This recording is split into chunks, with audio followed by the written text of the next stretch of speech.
ეხლა რასაც ჩვენ ნახავთ, ძვირფასო მეგობრებო, სამართლებრივი თვალსაზრისით, აი უბრალი რატომაც აქვს ამ ხალხს წარდგენილი. ამ პატაკის ამ ადამიანის მიერ შექმნილი პატაკის საფუძვე. ანუ ეს შეიძლება არ იყოს მთავარი მტკიცებულება, მაგრამ ბრალები კი ბატონო. ბრალი რატომაც წარდგინა ამ ხალხს აი ამ პატაკის საფუძვე. სხვათა შორის ძალიან საინტერესოა, ესე იგი 4-ში თუ 5 აგვისტოს მოხდა შეადგინა პატაკი და 12-ში აკავებენ გიორგი მიკაძე 12 აგვისტოს, ხო? სწორედ აი ამ ბრიფინგზე მიხეილ ჭანუღაძემ ადვოკატმა უფლებადამცველმა გიორგი მიკაძეს გამოყო ეპიზოდი, სადაც აი ეს არის ალბათ ერთ-ერთი მთავარი ეპიზოდი ამ საქმის. საქმე მთელი ბრალდება არის აგებული სწორედ აი ამ პატაკზე.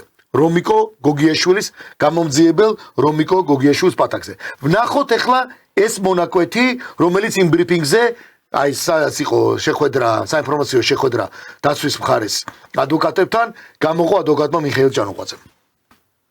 საქმე მტკიცებულებების გარეშე. პატაკის ავტორის გამომძიებელ რომიკო გოგიაშვილის ეპიზოდი. იმისთვის რომ მტკიცებულება საქმეში მტკიცებულება იყოს და მე დაცვის უფლება განვახორციელო, მე უნდა მქონდეს მტკიცებულების გამოკვლევის ისეთივე თანაბარი შესაძლებლობა, როგორც ბრალდებას. საქმეში მტკიცებულებად მოდის ანონიმური წყაროს ნათქვამი, რომლის გამოკვლევის საშუალება მე არ მაქვს, ანუ ანონიმურ წყაროს მე არ შემიძლია დაუსვა კითხვა, ეს რატო იყო, ჭორი მოისმინე თუ მართლა იცი რაღაცა. ჭორია ფაქტობრივად. იმისთვის რომ ეს ჩვენებად აქციონ კითხავენ ოპერატიულ თანამშრომელს და თითქოს ეს არის მტკიცებულება, რომელიც მე უნდა გამოვიკვლიო, მაგრამ ოპერატიულ თანამშრომელს დაუსვი ჩვენ ეს კითხვა, რომ ეს შენ იცი თუ პირდაპირ გითხრა, ეს მე კი არ ვამბობ, რომ ესეა, ეს გადმოვეცი, რაც მითხრა წყარო. იმის გარდა რომ მოწმე სასამართლოს, როდესაც იმეორებს თავის ჩვენებას გამოძიების წინაშე ნათქვამს, მის ამ ჩვენების შინაარსის მიღების შემდგომ ხდება მისი სანდოობის ასევე გამოაშკარავება. ხო, რამდენად სანდოა ის ადამიანი, ვინც ამას გვესაუბრება და ვინც გვაწვის ინფორმაციას. ამ შემთხვევაში ის რომ მხოლოდ დეტექტივების მიერ წარმოდგენილი პატაკები არის ბრალში ჩადებული და ეს არის პირდაპირ მტკიცებად მოყვანილი, რაც შეუძლებელია რომ იყოს ბუნებაში. თვითონ ამ პატაკების წარმომადგენელი პირებიც არასანდობას იწვევენ იმის გამო, რომ ერთ-ერთი მაგალითად რომიკო გოგიაშვილი პირადად ესწრებოდა ორივე ჩხრეკას, რომელიც გიორგი მიკაძის სახლში მოხდა. ხელმძღვანელობდა ამ ჩხრეკებს.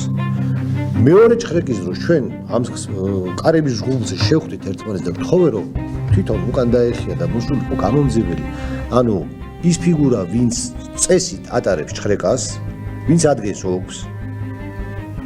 და პირველ შემთხვევაშიც ზუსტად ესეთ პოლემიკაში მოგვივიდა ერთმანეთთან. მან მოწმის დაკითხვის დროს სასამართლოზე უარყო, რომ საერთოდ არ ყოფილა იმ დღეს არ ხელმძღვანელობდა კი არა, საერთოდ მონაწილეობას არ ღებულობდა ჩხრეკაში. ამის ჩვენ ვიდეო მასალაც გვაქვს სახლში გადაღებული ტელეფონით, რომ ხელმძღვანელობს კიდევაც და კიდევაც ესწრება. ანუ თვითონ პატაკის ავტორების სანდოობაც ძალიან დიდ ეჭვს იწვევს ამის შემდეგ და ამის ფონზე რა.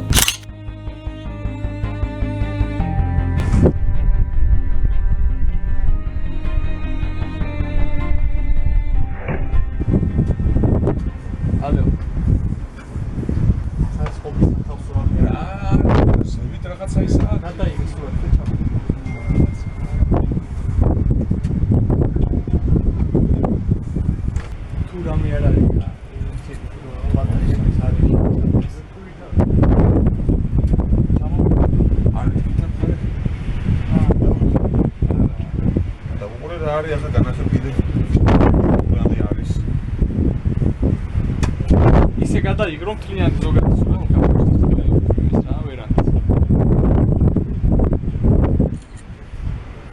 აი და მე რაღაც კინებითა დაშვებული ხე ქვევით რა ხდება არ ვიცი. და ვიღაც გეუბნება კინები არის და ქვევით რაღაცა სივრცესავით არის. იქიდან მაინც თუ მივწვდით შეხედოთ მაინც. იქიდან ხარეს ვერ მივწვდებით ხო შანსი არა ხო? არა აღარ არის ეს. თუ არაფერი არ არის სათავსო და ის ჩამოყვა.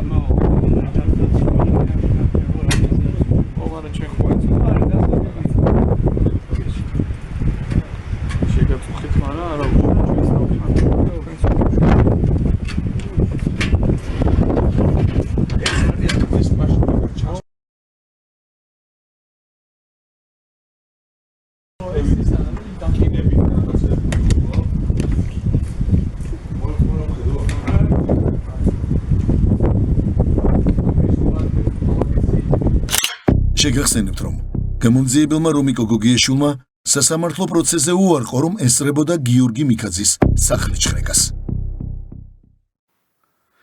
დაბრუნდით პირდაპირ ეთერში. მე პირადად ვესწრებოდი და ვესწრები ყველა პროცესს, განსაკუთრებით ვესწრებოდი ბატონი რომიკო გოგიაშვილის.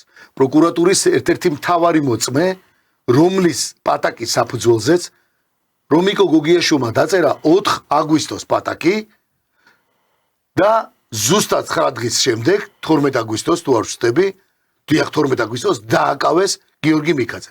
გამოდის რომ რომიკო გოგიაშვილი მართლაც ადვოკატ მიხეილ ჭანუყვაძეს თქმით, ერთ-ერთი მთავარია მის ბრალდება დაფუძნებულია და აგებულია მის პატაკზე, რომიკო გოგიაშვილი პროცესზე, რომელიც გამოცხადდა, დაიკითხა ბრალდების მოწმე იყო, მან პროცესზე უარყო მართლაც, როდესაც დაუსვა კითხვა რამოდენიმეჯერ მიხეილ ჭანუყვაძემ ადვოკატმა გიორგი და დავით მიქაძის ადვოკატმა დაუსვა კითხვა, რომ თქვენ გიორგი მიქაძის სახლის ჩხრეკის დროს იყავით იქ, ესწრებოდით პროცესს და მეტიც ხელმძღვანელობდით, მან ეს უარყო.